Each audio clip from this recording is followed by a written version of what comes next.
पहले सूरज बना और फिर बाकी के प्लैनेट्स के साथ धरती और फिर धरती पर जीवन का विकास हुआ।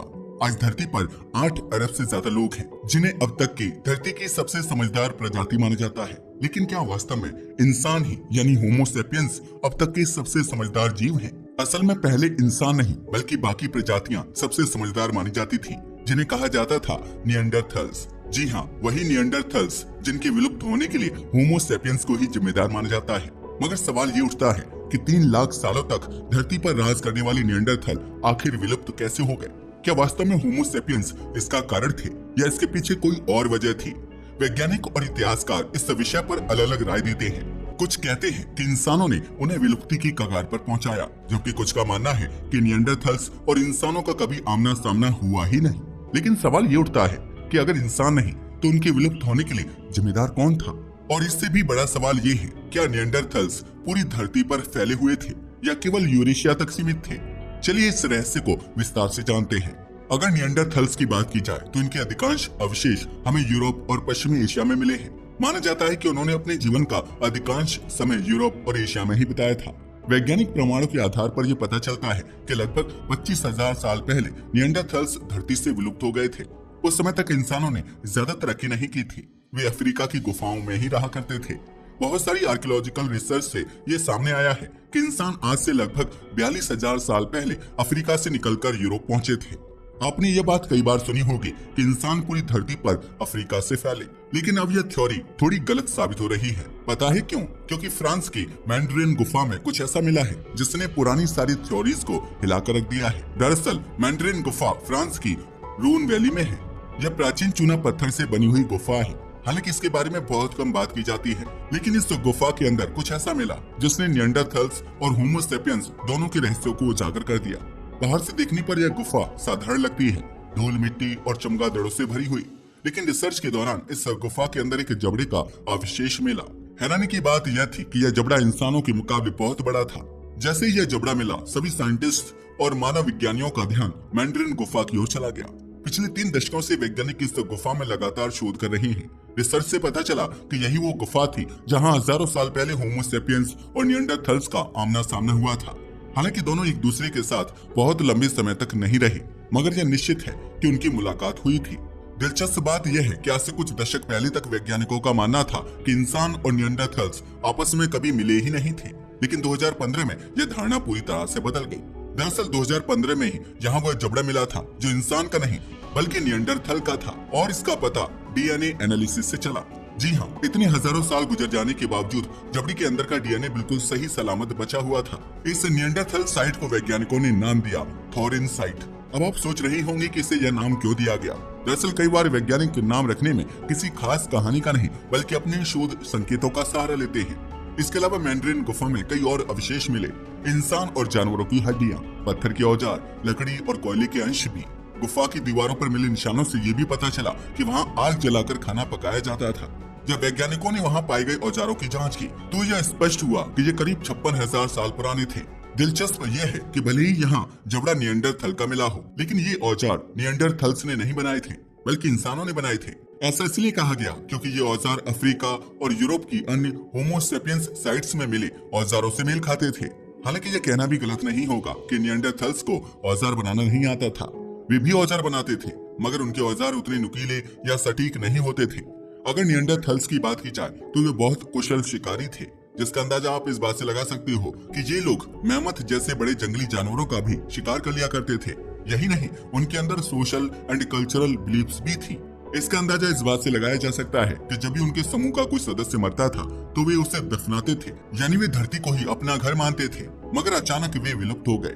अब आप सोच रही होंगी ये तो होमो सेपियंस और निएंडरथल्स की कहानी हो गई, लेकिन इनके विलुप्त होने का असली कारण क्या था? तो चलिए अब जानते हैं। निएंडरथल्स के विलुप्त होने के पीछे एक नहीं बल्कि कई कारण जिम्मेदार थे, और इनमें सबसे प्रमुख कारण था क्लाइमेट चेंज, जो आज भी धरती के लिए सबसे बड़ा खतरा बना हुआ है। दरअसल यूरोप और एशिया के जिन हिस्सों में निएंडरथल्स रहते थे वहाँ अत्यधिक ठंड का मौसम रहता था।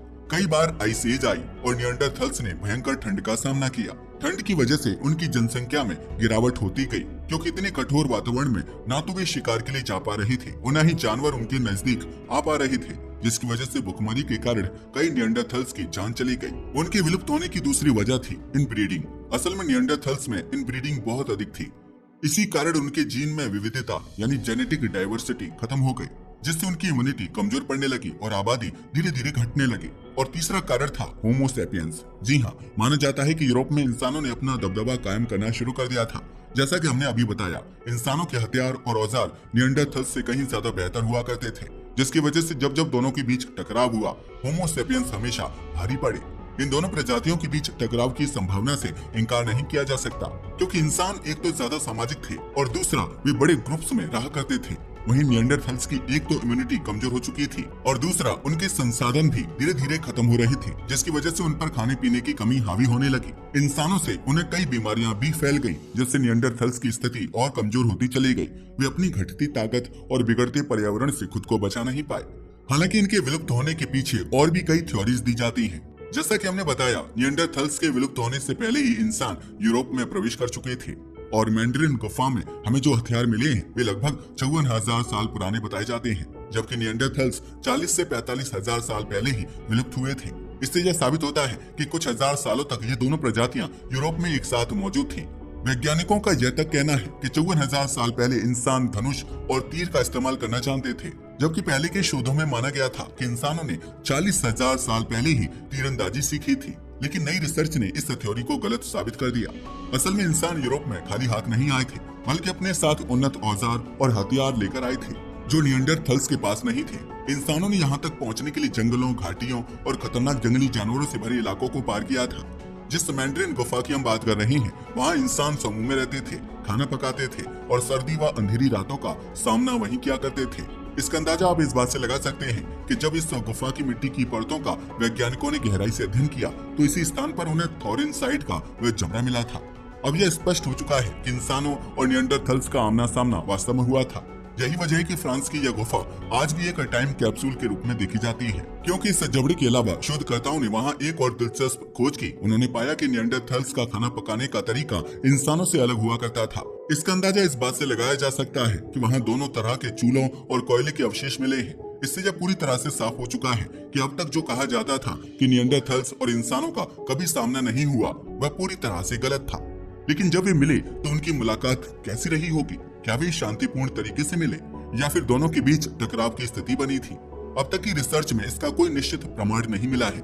न हिंसा के सबूत मिले हैं, न ही यह पाया गया कि किसी प्रजाति ने दूसरे पर हमला किया हो। इतनी रिसर्च के बावजूद कोई टूटे फूटे हथियार या लड़ाई के संकेत नहीं मिले हैं। यही नहीं, निएंडरथल्स के बारे में फ्रांस की एक और जगह को भी महत्वपूर्ण माना जाता है। दरअसल दक्षिण फ्रांस में 2 नदियां मौजूद हैं। कहा जाता है कि निएंडरथल्स इन नदियों को पार करके ही आगे जाया करते थे।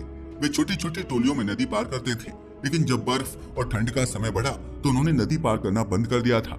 हालांकि दोनों के बीच किसी प्रकार की लड़ाई या संघर्ष नहीं हुआ था, लेकिन निएंडरथल्स इंसानों की बस्तियों से दूरी बनाए रखने की कोशिश करते थे। संभव है कि वे इंसानों से डरते हों, क्योंकि इंसानों के पास न केवल अच्छे हथियार थे, बल्कि वे दूर से हमला करने वाले तीर भी चलाना जानते थे।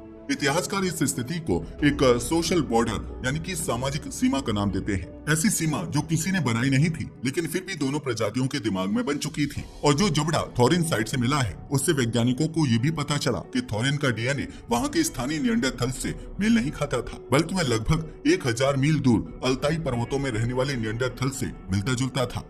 इसका मतलब यह है कि निएंडरथल्स एक जगह स्थायी रूप से नहीं रहते थे, बल्कि अलग अलग इलाकों में फैले हुए थे। कोई बर्फीले मैदानों में, कोई गुफाओं में, तो कोई हरी भरी घाटियों में। उनका शिकार करने का तरीका भी अलग अलग क्षेत्रों के अनुसार बदलता था। वे अपने वातावरण के अनुसार विकसित हुए थे और लगभग 3 लाख सालों तक उन्होंने धरती पर अपना वर्चस्व बनाए रखा। लेकिन समय के साथ जलवायु परिवर्तन बढ़ता गया, इंसानों का दबाव बढ़ता गया, बीमारियां और इनब्रीडिंग ने उन्हें कमजोर कर दिया और धीरे धीरे वे इस धरती से विलुप्त हो गए।